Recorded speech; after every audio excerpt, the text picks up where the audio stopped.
Sunday School at Second Baptist. I'm glad you could be with me this morning.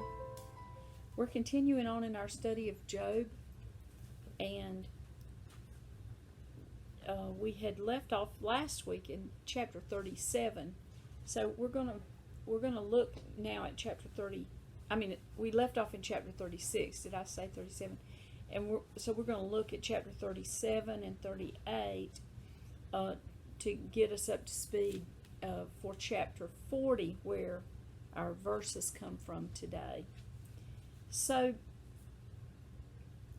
last week, Job was making some, Job had been making some complaints, I guess, about God. In chapter 30, verse 20, he says, I cry out to you for help, but you do not answer me. I stand up and you turn your attention against me. You have become cruel to me. With the might of your hand, you persecute me. You lift me up to the wind and cause me to ride, and you dissolve me in a storm. For I know that you will bring me to death and to the house of meeting for all living. So, Job has talked to his friends about his integrity. He continued to do that, and also he has cried out to God, why won't you, vindicate me, because I know that I'm innocent, and, are you listening? Have you abandoned me? Things like that along that line, and that's what he was saying here. You've turned your back on me, basically. So he's saying these things. He's not cursed God like his wife had suggested, to say that God, was bad or something, but he just feels at this point abandoned by God. And so then the friend Elihu, began to speak.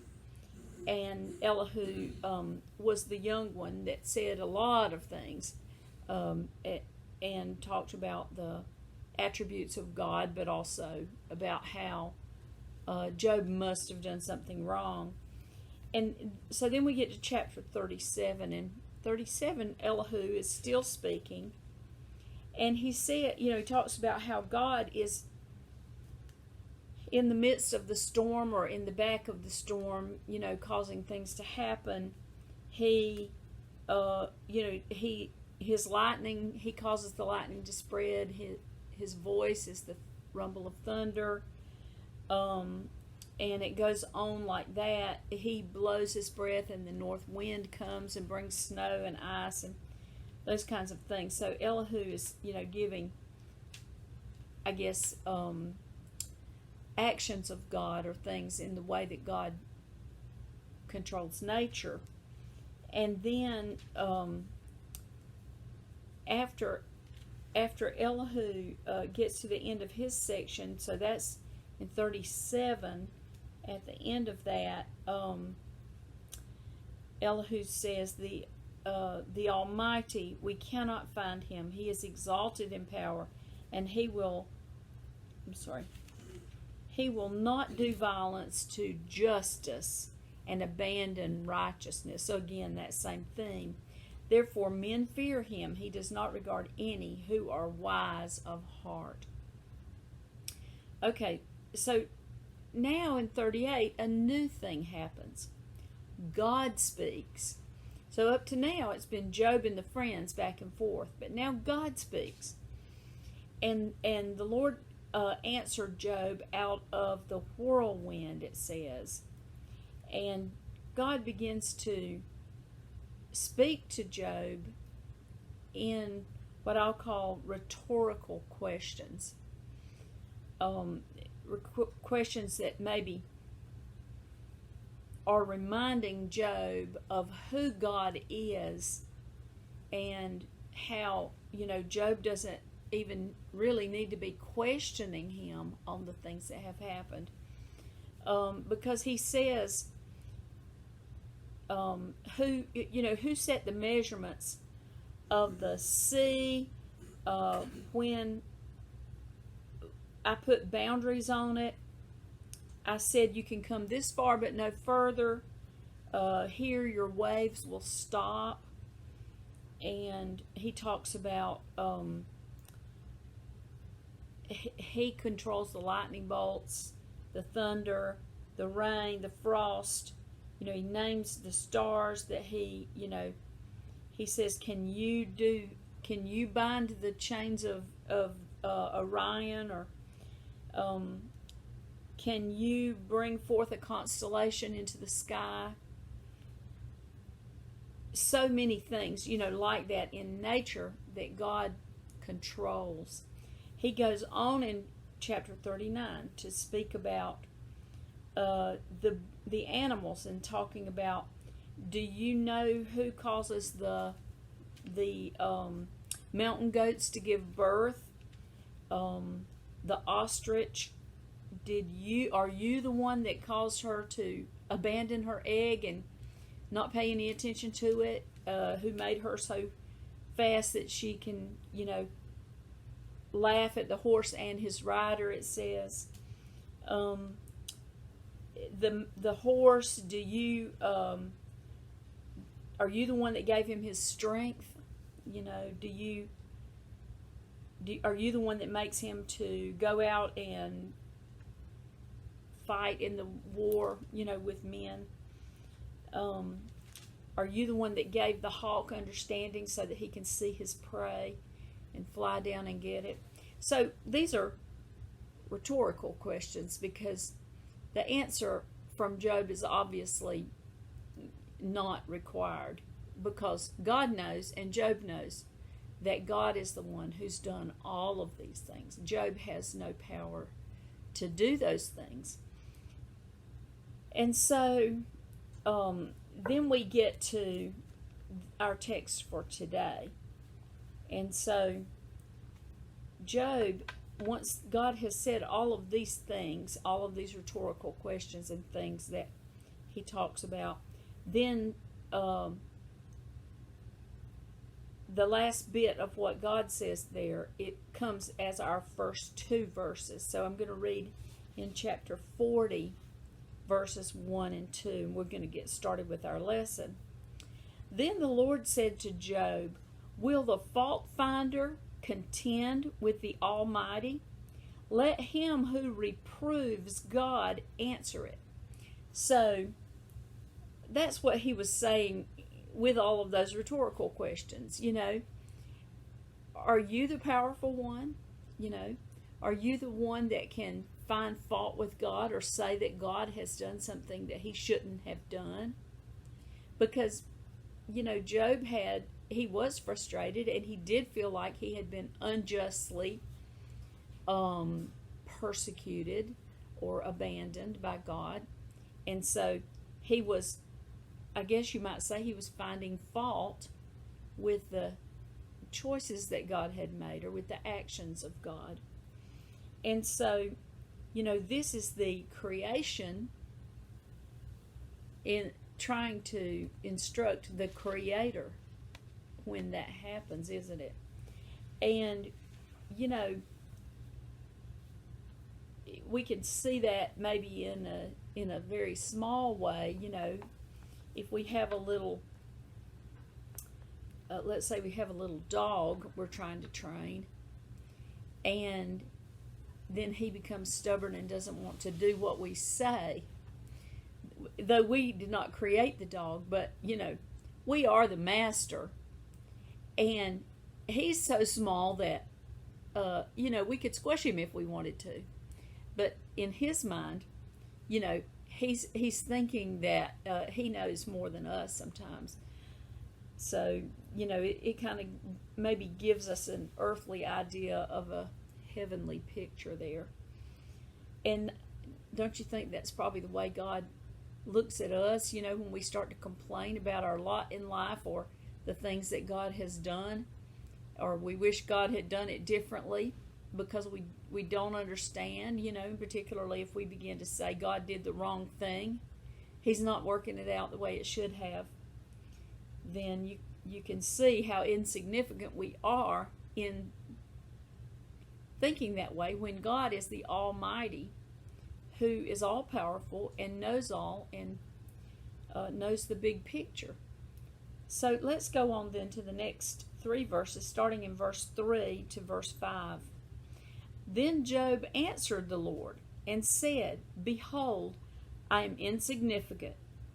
What can I reply to you? I lay my hand on my mouth. Once I have spoken, and I will not answer, even twice, and I will add nothing more. So what Job is saying is he's recognizing that he is insignificant in this process. And he says, I don't have a reply for you, God, on the things you said. And he says, I lay my hand on my mouth. So in other words, I'm covering my mouth. He said, I spoke once, and I even spoke twice, and said things already. And so I'm not going to say anything else. So Job is silent then before God. He's not going to try to prove his case or argue with God. He has accepted that God, the things that God has said about himself are true, and that Job really has no recourse to speak of. And so from that then, the Lord answers back to Job. And this is verses 6 to 9 then. Let's read that. Then the Lord answered Job out of the storm. In your book it says out of the whirlwind, or like a tornado maybe.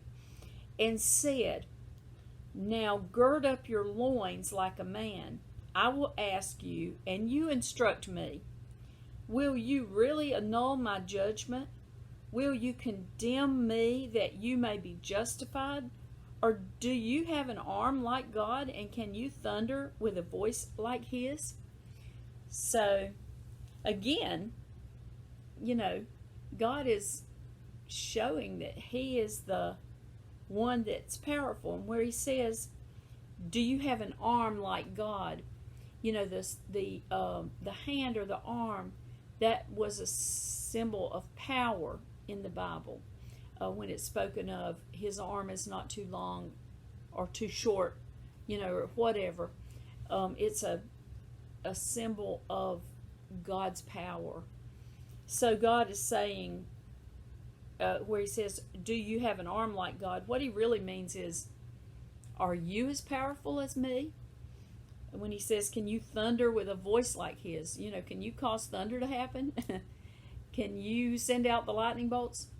So again, are you as powerful as me? And then, of course, I kind of like the part where he says, now gird up your loins like a man, so basically sort of like, suck it up, buttercup. And I'm going to tell you some things, and then he says, I will, in verse 7, God says, I will ask you and you instruct me. So he's saying that in a way that, anybody that that's smart would know. No, I really probably should not instruct God. I have no instructions to give God. And Job has already said that I'm insignificant. I have no instruction to give God. And then, he says, will you condemn me that you may be justified? To try to prove his innocence. Job did some complaining about the things that God had done or allowed to happen. And so, God is really letting Job know that, hey, I am in charge. I am in control. Now, in verses 10 to 14, God is continuing to question Job or speak to Job. Adorn yourself with eminence and dignity, and clothe yourself with honor and majesty.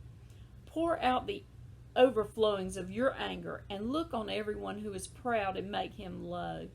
Look on everyone who is proud and humble him, and tread down the wicked where they stand. Hide them in the dust together. Bind them in the hidden place. Let's see. And then I will also confess to you that your own right hand can save you. Okay, so again, God is speaking of his own attributes and saying, I'm adorned with eminence and dignity, honor and majesty. The overflowing of my anger, causes things to happen. I look on the proud and make them low and make them humble, bring them down, and tread on the wicked and bind them in the hidden place. So God has the power, to make things the way he wants them to happen. And so then what he's saying to Job is, if you can do all these things, then I'll confess to you that your own right hand can save you. And we know our hands cannot save us from anything, hardly. I mean, no matter how powerful we may feel, if we go to the bodybuilding gym every day and become very strong, the strongest man in the world, and have all the weapons available, in the world, even if we did all of those things, we are insignificant to the power of God. One man who is that strong with all the weapons, God can wipe him out and his weapons with a tornado or a hurricane, like what we saw this week. Something that where God has power, earthquakes and volcanoes and whatever, to command authority over all of the rest of us. And our right hand or our strong arm cannot save us from anything. We must recognize the strength of God and the importance, that he brings. So the thing that's kind of where our lesson ends today. Now, if you go on from there and you read from 15 on down, it's a very interesting part where God is describing creatures. And one of the creatures that he describes here is it almost sounds like a dragon, he sneezes out fire, and from his mouth comes out flames and things like that. It's pretty interesting to read that part. But anyway, the point of our lesson today, I think, is that God was saying to Job, he is in control of Job's situation. He is using it for his purpose, and he has the power to make it what he wants it to be. And for us, when we have something bad happen in our lives, cancer or other tragedies, a child is killed or something like that, it's very hard then to say, oh well, God is in control, I don't care about this. It's hard to say that. That's not our human nature, is it? But at the same time, it can be a comfort to us if we will think of it, that God is at work even when we don't know what the work is that he's doing. And he works, what does it say in Romans 8:28? He works all things together for good for those who love him. And so we have to trust God that he is in control in our lives. So I think that can be our takeaway from the lesson today. And then we're going to begin next week on chapter 42. But do go and read the part about the dragon. That's pretty awesome.